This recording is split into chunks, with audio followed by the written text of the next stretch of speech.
So I went record shopping today, kind of on the spur of the moment. Didn't expect to find anything, but boy, did I. Stay tuned to find out what.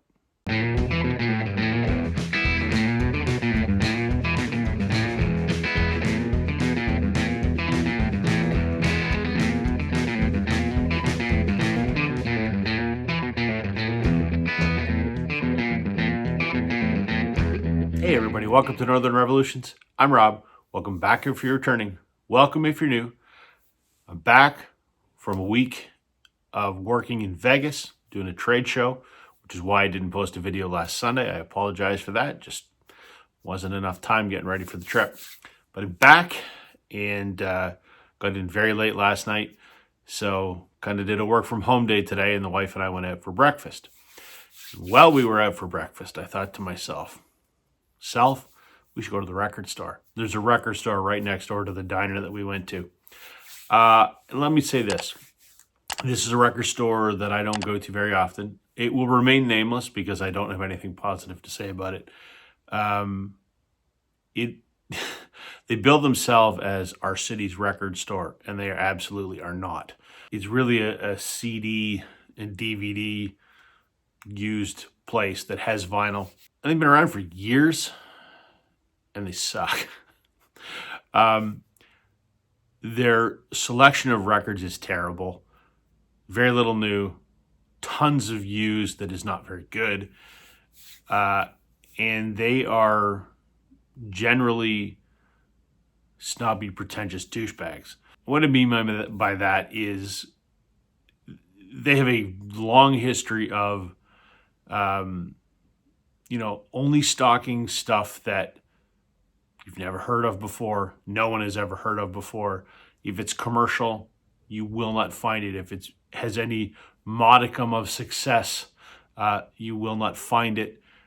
And they kind of thumb their nose down at a lot of people. I'm not the only one that feels this way. I know many people that do.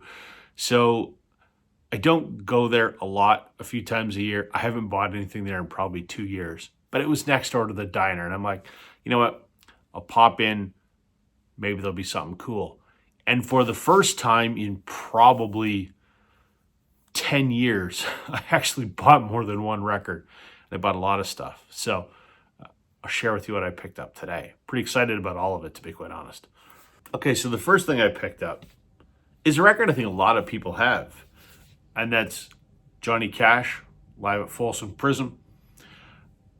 I mean, I see this all the time at flea markets, but it's usually beat up all to hell.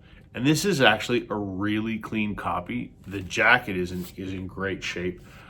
I don't have any Johnny Cash other than the Walk the Line soundtrack, which is not Johnny Cash, it's Joaquin Phoenix.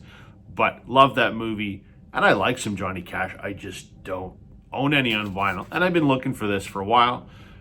So was thrilled to find a copy this clean. I mean, this jacket doesn't even have ring wear on it. So, yeah. Okay, next up is an album I kind of took a flyer on, and that's Hang Time by Soul Asylum. They had a couple monster records in the 90s. I love Grave Dancers Union. I've got it. I've got the Vinyl Me Please edition, and it's outstanding.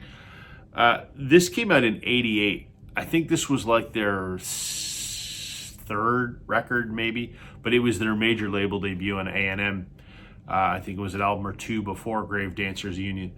I don't know if it's any good, but I love their 90s stuff. So my thought process is, if this being their major label debut led to the great albums ahead in the 90s, this got to be some of that on here, I would imagine. So I don't know any of the songs off of here. I don't think. The titles don't ring a bell, but I may know the song. So anyway, I'm pretty excited to check this one out. The next one is the only new record that I picked up today. Delaney and Bonnie, At Home. This is their debut from Stax Records in '69, and this is an all analog Craft Recordings remaster. I have Delaney and Bonnie on tour with Eric Clapton. It was my dad's copy, an original press from back in the day. I've seen a few people show that record lately. I showed it months ago. I've always loved that. I picked up a Delaney and Bonnie bootleg when I was shopping with Chris and Brian back in the fall. But they had this, and it was, as you can see, 25% off. So I picked this up for like 20 bucks. Presumably I'll like it. I mean, they credit Leon Russell and Donald Duck Dunn on here. And I love the other Delaney and Bonnie stuff that I've got. So I haven't heard this, but I'm pretty excited about it. And I sure as hell couldn't pass up on the price. Okay, this is an album I've actually held off on getting for a while. This is the Strumbellas and their album Hope. Some of you may be familiar with the Strumbellas. This came out in 2016. I think it came out a year later in the US. But they had a monster hit on here with the song Spirits. You'll know it when you hear it. It's annoying as hell. This is an interesting band. I believe they're from, I think it's Peterborough, Ontario. Anyway, they're just east of Toronto.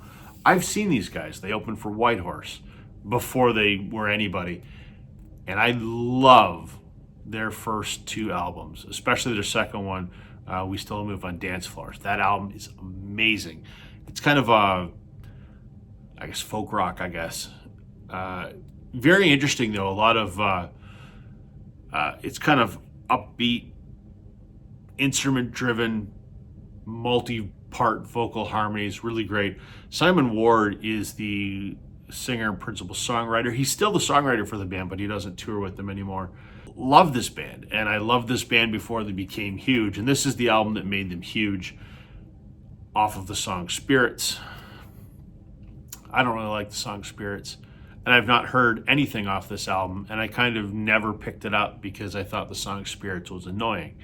However, I love the first two albums, and I love the music they make because I think it's different. So again, this was in the used section, and it doesn't even look like it's ever been played. So I figured, why the hell not? Because I like the first two. So the Strumbellas, Hope. And saving the best for last here, I was shocked to find this record.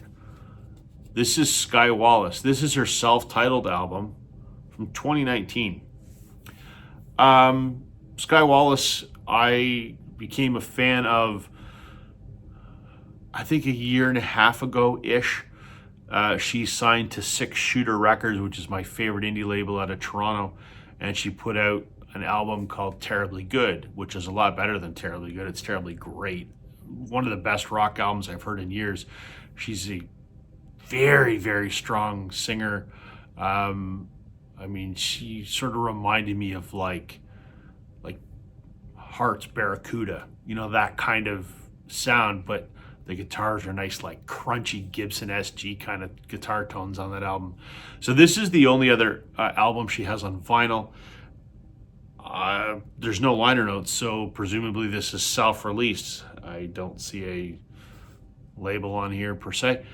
So, I mean, someone had a copy on Discogs a few months ago, but I didn't want to pay shipping, and I thought, you know, I'm probably never going to see this out in the wild because no one even knows who she is, but I think she's incredible. I know my good friend Glenn Calloway from The Basement, he's a big Skye Wallace fan, and he shares my love of her most recent record. So when I told Glenn today that I picked up this, he said that this is a much better album than Terribly Good is. So I am very, very excited to listen to this because she makes a damn good rock record. She's got a new song coming out in another week or two, a new single. So hopefully that means another album is on the way. So thrilled. Never thought in a million years I'd see this in a record store. Skye Wallace. That's everything, 5 records, I think, which is more than I've ever picked up from this record store that I've never found anything in. So, well, I'm not a big fan of that store. People just turn in some good stuff occasionally. So maybe I'll check back there again. But was thrilled with what I found today. I can't wait to dive in and listen to some of this because some of this I've never heard before. So pretty excited. That's everything today, folks. Just a short one. Thank you for watching. Catch you on the flip side. Bye.